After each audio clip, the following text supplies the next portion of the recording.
وکړو، نن ما په تا رحم وکړو، مغفرت مې دې وکړو. نن ما په تا رحم وکړو، ستا مې څه وکړو؟ مغفرت وکړو. امام غزالي رحمه الله فرمایي په هغې ټیم هم زما په زړه کې دا نه و چې دا چېرته زه غټه نیکي کوم. وایي ما وایي چې بس مټ دی او سایه له راغې پرېږده چې اوس کې زه به بیا کله هم دې پورې بیا کوم په سایه کې. دومره الله مهربانه ذات دی او دومره الله تبارک وتعالی په خپل مخلوق باندې څه کېږي؟ خفه کېږي. دومره الله په خپل مخلوق باندې خفه کېږي. به هر حال د الله په مخلوق باندې رحم کول، په یو بل باندې رحم کول، د یو بل سره ښکلی ژوند تېرول، د خوشحالۍ ژوند تېرول، یو بل ته مینه محبت ورکول، د یو بل ته پیغورونه، یو بل ته تکلیف ورکول، دا هېڅ ژوند نه دی.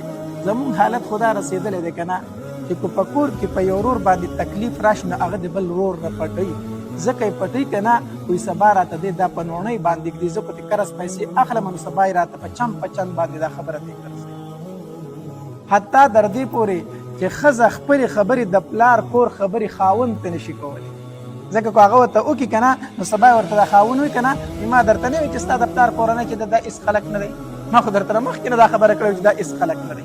سبا ورته د هغې خبرې نه پیغور جوړوي. دا نه ده چې د هغې په درد کې د هغې سره شریک شي.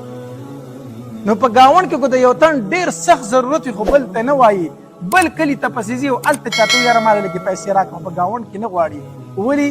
ځکه که ده نه پیسې غواړي نو اول به د ښځې سره مشوره کوي او بیا به د لسو دوستانو سره مشوره کوي او بیا به ګیر چاپېر وایي چې هلکه پلانکي رانه پیسې غوښتې نو وایي څه دی د ده نه غواړم، خو چېرته بل کلي کې به د چا نه وغواړم، بل کلي کې به د چا نه وغواړم.